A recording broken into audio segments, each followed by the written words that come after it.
Pradeep, welcome to Raising Consciousness. How are you doing today? I'm great. I'm super excited to be on the podcast to talk about consciousness and awareness. I can't wait. No, I've been looking forward to this as well. Um, where does your journey with consciousness, with everything personal growth, with everything mindset, where does that journey begin? And what was life like? What was life like before it, and what is life like now? Yeah, so I personally believe it began at 21, but before it, I think there were certain things that were set up without me knowing to actually get me a bit aware. For those who don't know, if I can delve deep into it, um, my family origin from Sri Lanka. We were war refugees. We got persecuted, so my mom had to smuggle me in with a fake passport into the UK because my family was sought after. But we got there. We claimed political refugee status, but we got settled in a council estate. And if you're in the States, they call it social housing, and it was one of the roughest places on in London. A lot of drug dealers, a lot of gangsters, and so forth. So it was like I was the only Asian kid, but I had to be on the look, be aware of everything around me, all my surroundings. I was just looking around everywhere, and maybe that's a physical awareness. But then I got into a lot of fights. I had to defend myself, and but you are the people who you surround yourself with, and no one went to university or college or had an education or career. So I dropped out of high school, still got into a lot of fights. From 16 to 21, worked in places like Tesco's, Clark's, hotels and bars and so forth. In that space, that 5 years, I was learning about people and sales. So I was kind of learning how conscious other people are. And I was very young, so I didn't get it as well. And also at 15, my uncle came and he goes, "Look, you need some discipline. So here's some weights." I tried ninjutsu, martial arts, and something. It didn't work for me. What weights, Olympic weightlifting, I gravitated towards and it had instilled discipline. And then at 21, I had a massive fight. Someone hit me on the head. Went into a 4 hour coma. Didn't see anyone. Nothing special happened. Woke up and I'm like, okay, that's it. I need to change. And that's where my journey began, from dropout to Oxford to Harvard to VP to award winning scientist. Now a vice president of a business, corporate business, and now my own business owner globally. So I think consciously I awoke at 21, but before that, there are certain things happening in the background that set me up very well. I was actually reading through, obviously, so for a bit of context for the audience, we connected through LinkedIn, and I was reading through a little bit of your story, obviously before we scheduled for you to come on to the show today, and so, yeah, to kind of just understand a little bit more on like everything that you've been through from obviously in your teenage years with the fights to high school dropout to obviously then going to Harvard, a winning scientist, to like everything else since, right? Is I think for me, one thing that definitely comes to mind when I hear that and actually read that was that there's like hope for everyone in a way, and like it's possible for anyone when they make that decision to change, to change their life, that they can, like the power of the decision. I think Tony Robbins speaks about that in a book that I read of his, like the power of a decision. And so is that something that you would obviously that's the journey that you've been through, but do you also believe that actually anyone, no matter where they find themselves right now, has the power to change the course and the direction of their life through the power of the decision, just like like ultimately you did? Yes, just simply yes, anyone can do it. But I'd like to break this down to a couple of points. Number one, I believe that you make a choice, but you got to be, I have this saying that spiritually on that journey, you got to be a yogi. Execution, practically, You got to be a Navy SEAL soldier to execute. And then everywhere in between, you got to be Forrest Gump. You got to be stupid, foolish, fail, and keep running, right? Those are the kind of three characters that I think. And once you make the decision, you need to be totally aware of your surrounding, your opportunities, and know your strengths and weaknesses. And I'm big on like saying, hey, your weaknesses and who you're born to stuff you can't control, but maximize your genetic strengths, know your strengths and what you can, kind of utilize for your talents benefit, right? And then go after those goals systematically. So you can't do anything, but you got to, I say to them, you got to be an optimist living in reality. When I was 14, by the way, my English teacher asked me, Pradeep, you're a troublemaker. He goes, are you an optimist or a realist? Tell me. I'm like, well, I'm an optimist living in reality. So you make a decision, but then you be very realistic in the practical teams how to execute for your end big goal. And then in between, you all get rejected and fail, and you just keep going. And so, like, throughout also your journey, so you mentioned that there was like that the time where you decided that actually you needed to change. Um, like in reflection and like looking back through your journey, what was it? Some of the other catalysts or big moments that you think either helped you to continue on the path that you were going on? Because I'm sure it wasn't all easy, right? I'm sure there was down moments, and I'm sure there was moments where it would have been easy to go back to like the old lifestyle, or not go to uni, or like whatever the choice or the decision was that at that time. I'm kind of interested in like, one, what kept you going, and two, how did you then use that as like fuel to keep you to keep you going? Like, what were these other moments in your journey? Yeah, it's actually a very good question. So the small victories and the big picture, that's what I talk about. The small victories was my first essay that I handed in at university, and it came back as a first class. I'm like, huh? I never get good grades, but I got the best grade. I'm like, this is my piece of work I got good grades on. So the small victories, one essay in one subject, in one module, in a degree, doesn't make sense, but it gave me confidence to say, hey, I can do science. Then that small victory became a good degree, a master's degree, a PhD Oxford and Harvard and so forth. Those small victories made sense. And in the big picture vision is that I don't attach myself to a particular kind of creed or subject or authority, like, or my mindset. So it's a split between the ego and identity, right? So I'm not a scientist, I'm not a writer, I didn't go to Oxford, I'm not a dropout, I didn't go to Harvard. All these things I have done, but it's not me. I won't say I am, right? I will say I am other things, but I won't let the ego or the identity kind of ground me into saying what I am. So everything iteration I went to and different direction, I never held back my identity. I said, okay, now I want to be business development. Let me go into learn about business development. Oh, now I want to start my own e-commerce. Let me take the risk. So every time there was ups or downs, and more downs than usual, what I will think is, okay, I am nobody. I need to learn this. I need to fail, and I need to keep going. I need to shut out all the naysayers around me and just be singly focused because I know I can do this goal. And it comes down, I always forget his name. There's this Japanese um, samurai warrior that killed 62 people in hand-to-hand combat. I think Joe Rogan mentioned it once as well, that he said if the samurai said that if you know a way of winning in one particular subject, you can apply it broadly in every other subject. So I think that's also a key as well. You talk about there in terms of like the ego and not allowing to kind of become like your identity caught up in the roles, and it's very interesting because so last month I took like this program. It was basically like one part of the program was around that. The whole thing was centered around like I think it's called like the personal mastery or something.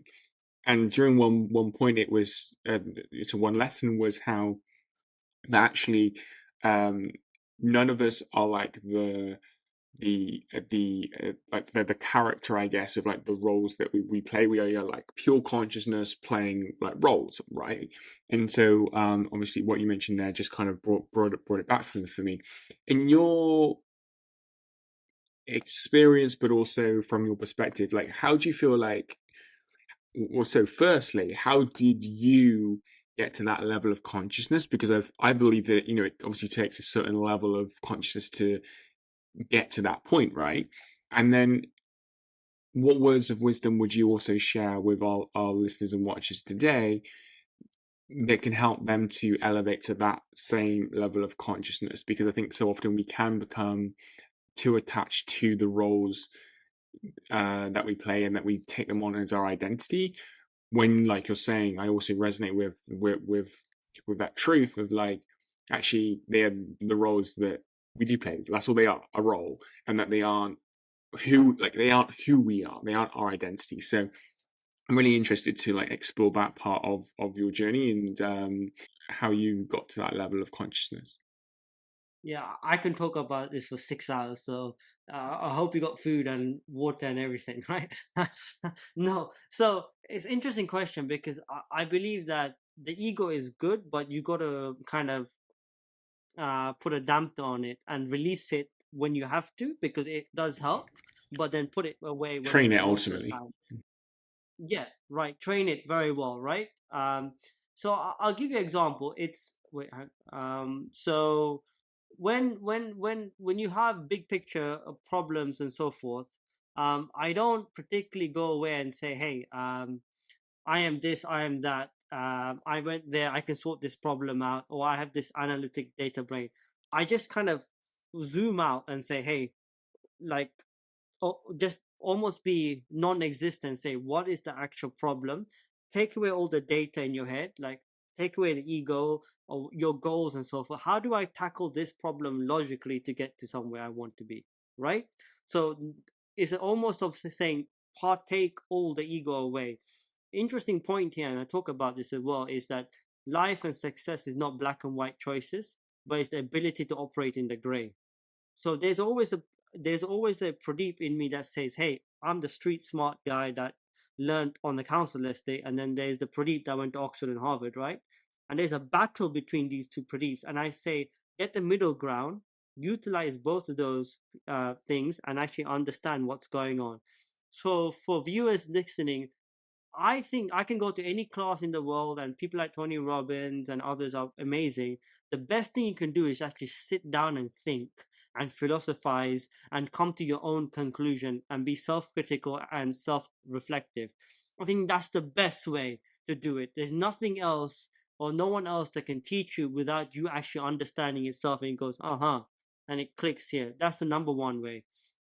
Number two way is I ask myself, is this knowledge that I've gained from some data that's come to me, or is this my intelligence? So people talk about knowledge and intelligence as the be all, right?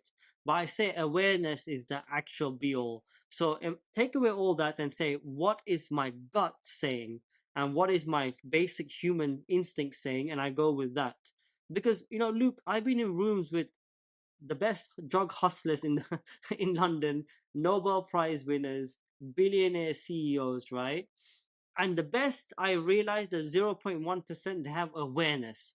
Like you can have all the intelligence and knowledge, but if you walk into a room without knowing the data, the people, and so forth, but you have gut instincts, awareness, and consciousness of what's going on, that's a miracle. So normally people have it, but they don't tap into their gut instincts, and that gut instinct is marred by what they're thinking and emotion stuff. So if you take away the emotions, all the knowledge you have, and say what my gut instinct saying, I think you'll be well off as well.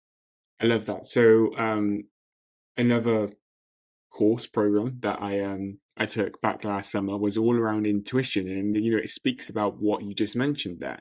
Like how sometimes well, no, not even sometimes, how we do have this superpower, right, which is our intuition, which is our gut feeling ultimately.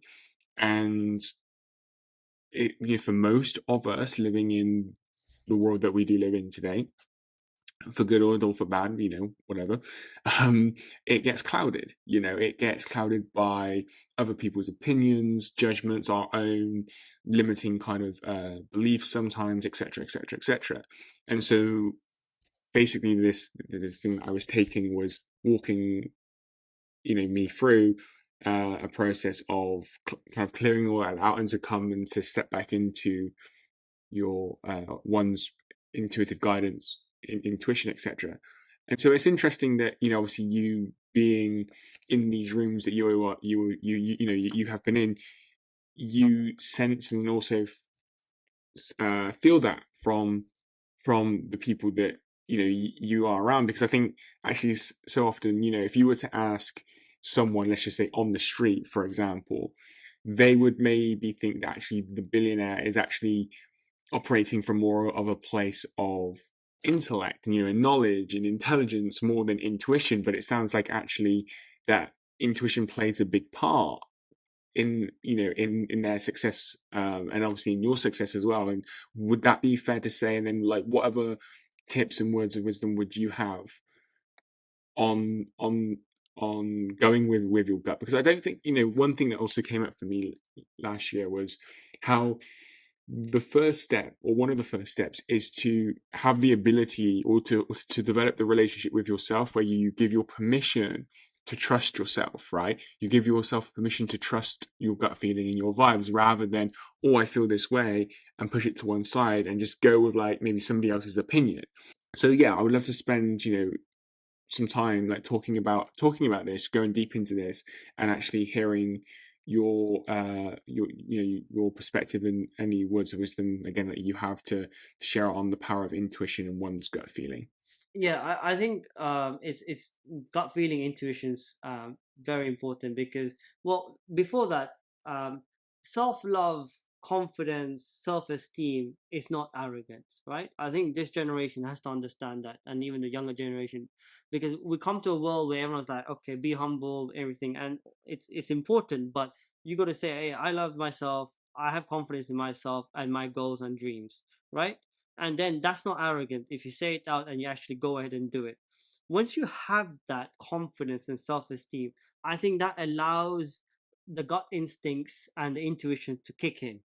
If you are always saying, hey, I can't think like this because I might come across arrogant or might come across overconfident, I think that blocks it, right? I think one has to know him or himself or their self's ability for then say, okay, I'm confident where I am, and then intuition and gut feeling comes out, and then you exercise it because everyone has it. Even if you're a scientist and you don't believe in this religious spiritual thing, right? You're in the African Sahara plain and you're like a primate and all we evolved, you have gut feelings to survive. That's how it came about, right? So that gut feeling is all in us because we all are survivors and we're flourishing, right? So the gut feeling is there, but to actually to release it out, right? What you need is the ability to trust yourself, and trust comes from self confidence, self love, self esteem, and having small successes in a given area, and that's very important.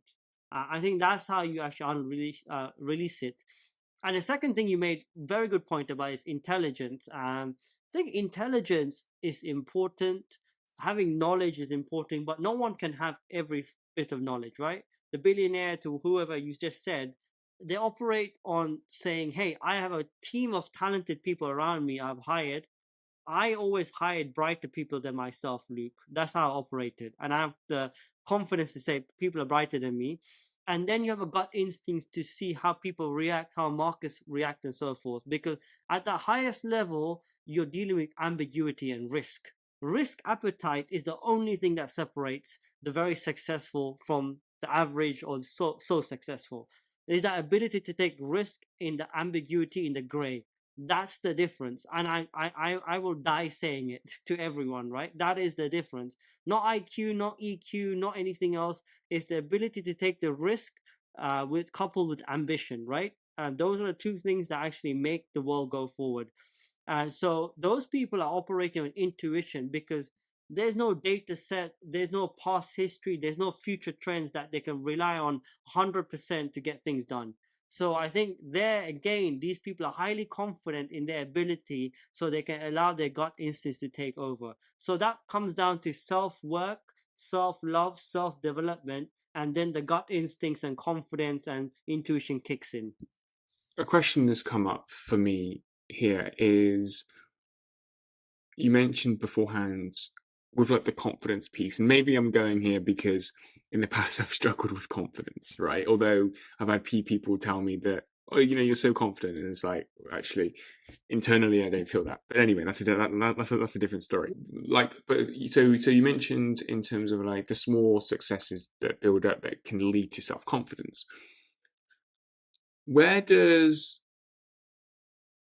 I guess, kind of like one's what would you call it, overall kind of general kind of perspective and mindset fit into this? And kind of what I mean by that is, somebody might think that they haven't had those small wins or those successes, so they've decided that they're not confident. Maybe in the example that I've just kind of shared, and we've kind of just joked about, in terms of like, actually people come to me quite frequently and says, "Oh, like you look so confident," but actually, what's perceived on the outside and what's happening internally are sometimes a mismatch, right? Like in the past, I haven't felt confident, but that's my own internal, like how I see myself, right? That's my self view. So I'm kind of interested in this kind of conversation of self confidence. Is it the thing that, like, is there a stages before that, and maybe those stages before that is self-esteem, self-worth?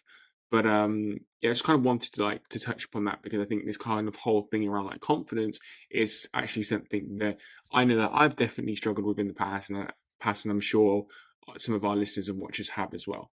Yeah, I mean, look, we all go through bad days, right? I'm not saying I'm confident every single day, and that's life, right? I think self confidence really comes down to failure, rejection, and how much you've had it. I, if if I die the most rejected and failed man on earth, I'd be very happy, and because that itself is an inspiration story to help most people, right? Because then every failure you're getting iterations back. So I say failure is just a misconceived perception of something, right? And rejection as well. So what you're doing is getting iterations back and ideas on how, if you can hit those failures and rejections, and then kind of come back and have small success, that those build up confidence over time. And once you do it in one sphere, you can bring that over to other spheres. So really, the confidence actually comes from a place of hurt, failure, rejection, and how you bounce back, change yourself around a bit, even if it's love, business, exams, you name it, right? Boyfriend, girlfriend leaving you, husband and wife leaving you, whatever that is, right? You guys, you might have walked up to that girl and she rejected you. She's moved on, but you're thinking, oh, what happened? La la la. I think vice versa, if the girl likes someone and the guy's rejected, or you lost that job and so forth, I think the iterations on how you deal with those build confidence over time. And I think no one without those failures or rejections or trying can have ultimate confidence from nothing. It just doesn't work like that, because even if you're talented, you need to utilize the talent to understand you have confidence. You can't just say, oh, I think I'm talented here, I have confidence. The confidence will come as a direct action and reaction to utilizing one's talent, or actually going and being in a ring and being in the fight. That makes sense. And in terms of, so for you, like, what's the difference per se of like, or your definition, maybe then difference of the other two in terms of like self-worth and self-esteem, and how they play into this kind of like, what we're talking about here around self-confidence? So self-worth is it's my value that I bring to a certain project, business, or for me, it's actually bigger, right? The way I think is, if I get hit my goals, I can inspire generations to come, or even inspire one person. So my value has always been in the story. Yes, I want to accomplish certain goals, being a scientist, la la la, discover drugs, run a business, become, you know wealthy, look after my family, and look after friends. But then the value has always been big enough, saying, "Hey, can I leave a story or legacy behind to inspire?" I think if your value and self-esteem and self-worth is based on helping others, ultimately, I think the confidence goes through the roof, because you know that what you're doing is always giving back, and that entity or whatever, if you believe in karma or spirituality, it will always go back, and that is kind of a positive energy loop, and it keeps giving you back, and you take it from there, and your confidence races up. In other sense, I think self-worth and self-esteem is if you master something and you win at something, you're like, "Hey, Pradeep, you can do this." You've been in worse situations. Hey, I know it's a bad day. You've been in worse days. So that's also self-esteem and self-worth as well. I think it really comes down to how you think about yourself and how you actually interact with all the data that comes to you and how much you can give back. And I would say be careful with the people you surround yourself with as well. Yeah, so let's expand there. Be careful with the people you expand yourself with. It's definitely known that we become the average of the 5 people we spend ourselves, our most time with. Sometimes that's more challenging than others, especially when close friends and also family. I think there's I've faced this challenge as well. So where and for me, I've come to learn that actually you mentioned it beforehand in terms of like life isn't black or white, it's in the grey. And I think that when it comes to our social circle, maybe more so, like we have more, I think, control and influence over that, especially with the powers of tech and everything, like we've connected through LinkedIn, and I hope and I'm confident that we can stay in touch and form a friendship and everything, and can get to know each other, right? um so I think from like a friendship kind of social side, we have a lot more power, control, influence over that. I think when it comes to family, obviously we don't necessarily choose our family per se. And so what's your kind of take on the balance between like, or just the situation, like when we think of like be careful who you surround yourself with this with family, if a family member is maybe, let's say, too negative. For me, I've come to learn to dive into empathy and compassion and actually gratitude as well, while also recognizing that that doesn't mean that I'm on the same end. That doesn't mean that I need to spend you know every single day with them, like all the time with them, so that's kind of where I am at in kind of my consciousness on this point. But where are you kind of on? Yeah, well, like what's your thoughts around this topic? And do you have any like words of wisdom again to share with the audience around navigating maybe challenging family relationships when we are trying to um, be mindful of who we're spending our most of our time with? Yeah, I totally agree with this. I do get get it when people say you are the sum of the 5 people you surround yourself with. But above that, I say you're the sum of the 5 thoughts that surround you and go around your head, right? That's number one. And then is the 5 people, right? Because no matter what you do, you can't control your family members. You can control your friends. By the way, I cut down to two. There's only 2 people I talk to every day for 5 minutes. We talk about success, wealth, and goals, right?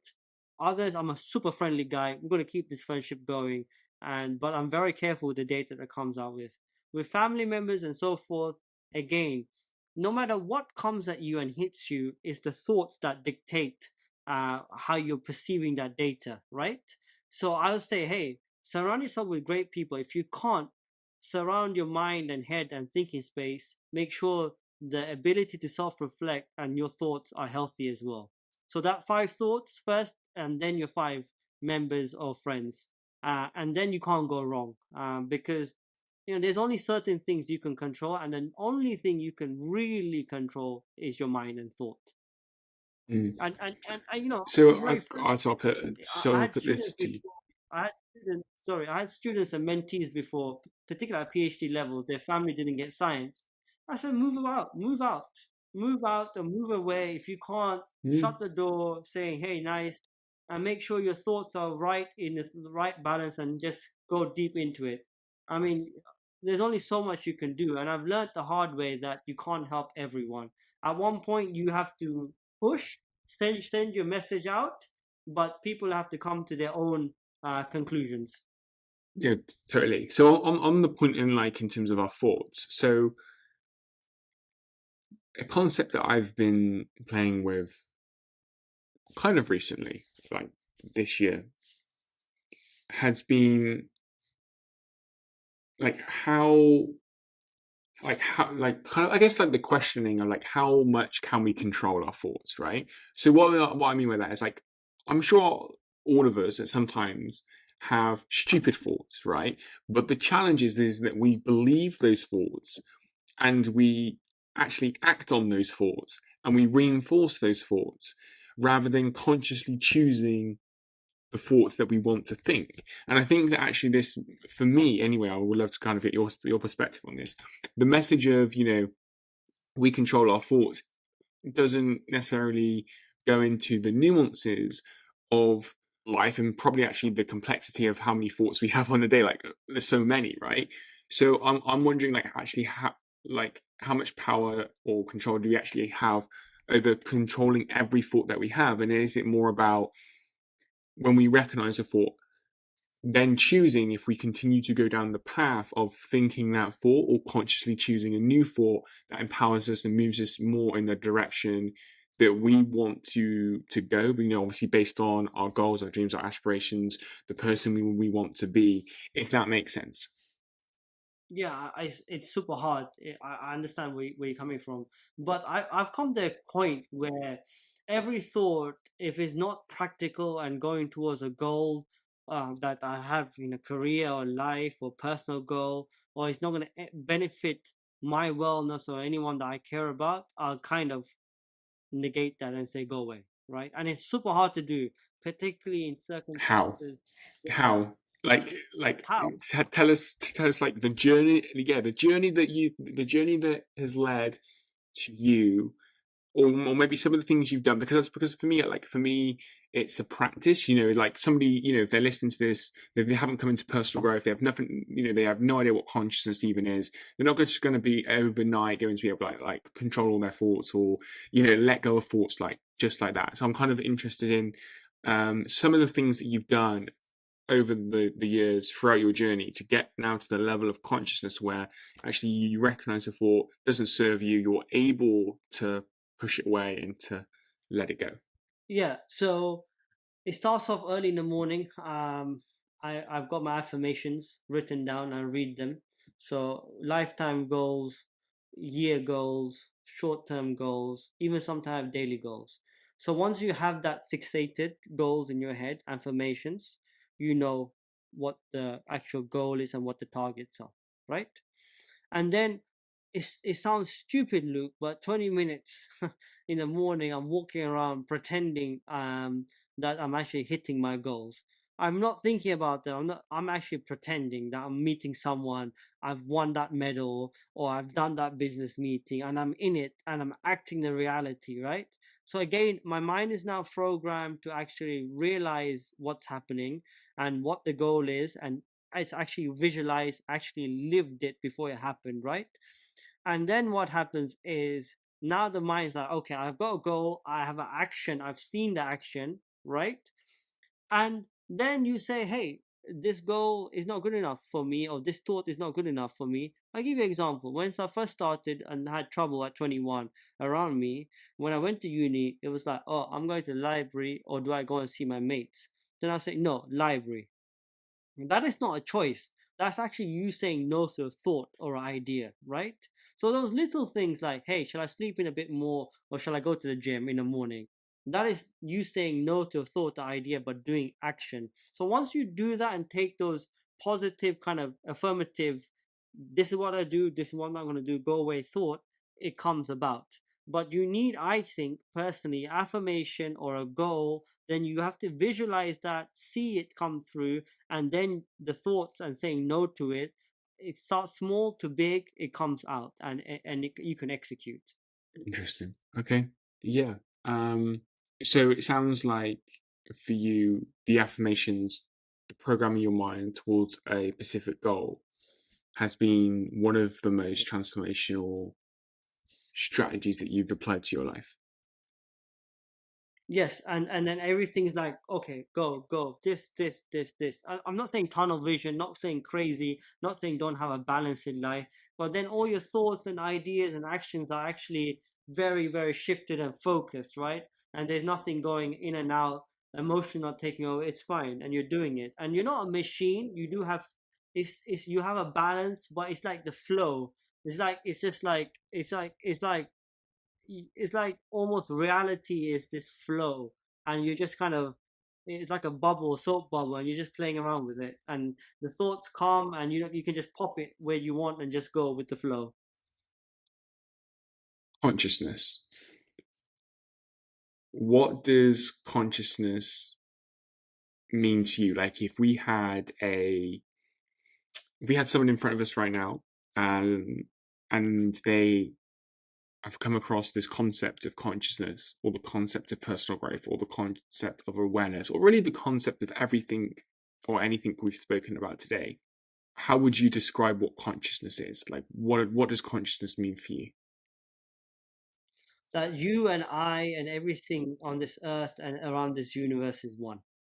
There's only a few seconds I've witnessed it here and there that I've realized it, and it gives me goosebumps. I used to have hair on my head, and used to stand up, but that's what consciousness is. To understand that we are one, and to understand that whatever you do selfishly but selflessly for the bigger goal. That's consciousness for me. Uh, But I'm going to play devil's advocate. If someone was to come to you, but we're not one. I'm me, you're you. We are two separate identities. We've got the planet. We've got and they just can't wrap this idea, this concept that actually consciousness. Well, they can't wrap their head around consciousness, but they can't wrap their head around that actually we are all one. What would be your response or reply to help them to start to actually see that we are? Yeah, I think that physical boundaries are important. I'm not, I wasn't a very good at physics, but yes, I understand. Well, physical boundaries, and you and I are very different. We look very different, and so forth.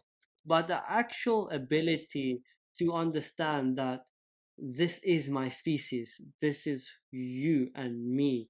There's almost a kind of a central kind of flow coming through each other. And I'm not saying you can test it. I'm not saying you feel it. I'm not saying I'm special. I'm probably nowhere near the yogic or whatever you call it, spectrum or whatever, right? But you just understand that everyone is one. Maybe it's called love. Maybe it's called unity. Maybe we're saying it wrong. Maybe it's not consciousness. It's called love. Sometimes I'm on the train, on the Metropolitan line, going into the city, right? And at Wembley Park, got in the train. The beautiful thing about London is that I'm standing there, and there's black, white, there's Asians, there's tall, there's big, fat, skinny. I don't know if I can even say these things, but babies, and there's adults, and I'm like, and I'm standing there, sitting down, just thinking. I'm just aware, and everything's. I'm like, wow, what a species! How wonderful we are. That kind of big picture thinking, I think, feeds into your consciousness and opens up the ability for you to actually accept everything as one. And it's very hard to describe unless you allow yourself to do so, unless you actually take away all your ego Mm. identity to understand. And what I think particularly activates with me is when I see a variety of people, or I'm in very grand structures, or things that humanity has built. I think that raises me up and say, "Whoa, that consciousness comes around." So I heard something again from this course that I mentioned at the beginning of the episode around personal mastery, where the teacher was sharing how actually consciousness is beyond like concepts, right? So it's beyond like the physical world. And I think actually sometimes that's where a lot of people can find a challenge in understanding, especially with how you see consciousness in terms of us all being one. Um, and I agree. I'm not saying I don't agree. Um, it's because we see the physical world, right? Like for so long I found it a challenge to communicate and find the words to describe what I believe consciousness to be. For me, it was like the wordless, right? It's not something that you can necessarily physically see or experience, and so to be able to find the words was a challenge. But as like I'm sharing, this idea of consciousness and feeding into what you're saying, this idea that we're one is beyond the physical world. It's beyond the physical, it's beyond concepts, beyond the physical world. And I think if people can start to understand that, and to not necessarily like understand it right here, right now in this moment, but start to think about it, right? Start to go away or listen back to this episode over and over again. Just start to like dive into it and just open up your mind to it and open up their mind to like the vastness of the universe and this idea and this concept. I think then they will come to a greater understanding and hopefully a greater level of consciousness for themselves as well. So thank you so much for sharing your definition of consciousness. I think it's definitely fascinating. I definitely think so. In the time that we have left, I would love to give you, one, the opportunity to share where people can connect with you online, learn more about your work, and actually, two, if you have any final thoughts or words of inspiration that you would like to pass with our listeners and watchers on today's episode of Raising Consciousness, then this is the time to do so. Well, yeah, thank you, Luke. It's been fabulous. It's so nice to talk about awareness and consciousness in one podcast. I would say, if you reach in contact, it's Pradeep Kumar Sacitharan, PK Sacitharan, on all my social media, on Twitter, Instagram, Facebook as well, and also Pradeep Kumar Sacitharan on LinkedIn. LinkedIn I'm quite active on as well. And if you want to email me, it's pks@donsville.com. I think Luke will put all the details. Okay, I'll link those all down below in the description. So, and also, I would say is that I'm here to help and serve. If I can help and serve you, I've done my part. My whole goal is now to talk about what I've seen in life, from the lows to the highs, back to the lows and highs, and try to say to the story, hey, you can do it if I can do it. On consciousness, I think also consciousness is very closely coupled, if not the same thing as awareness. I think if you just practice a few minutes a day of being aware of around you, who's around you, what's around you, I think that will awaken you. But I always say, hey, I was saying that I say life is a numbers game, a sales game, and a risk game. For me, I grew conscious because I succeeded by failing, by selling myself in certain endeavors and also taking risks.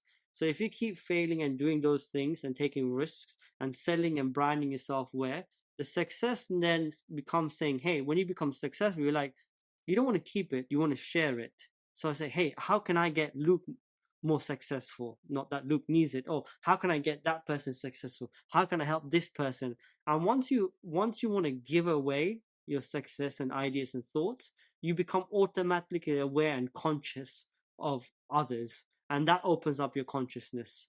I think that's very important as well. But to do that, you got to be quite selfish and very regimented in your goals. You got to help yourself before you help the world. That's what I say. So, start with yourself, set those small affirmations, small goals, hit those goals, have small successes, and always say, how can I help people around you? And I guarantee you, after some years and time, you'll come to a place where, that consciousness and awareness is right up there and you're doing good. really, thank you for your time today. Thank you so much. It's been a pleasure. Thank you. And for more after today's show, be sure to head on over to raisingconsciousness.show to get all of the show notes, transcriptions, videos for each episode, and a hell of a lot more. And if you got value from this episode, found it insightful, or learned a thing or two, please leave a review where you can let everyone know that this show is worth checking out. I appreciate you so much. You'll be hearing from me in the next episode.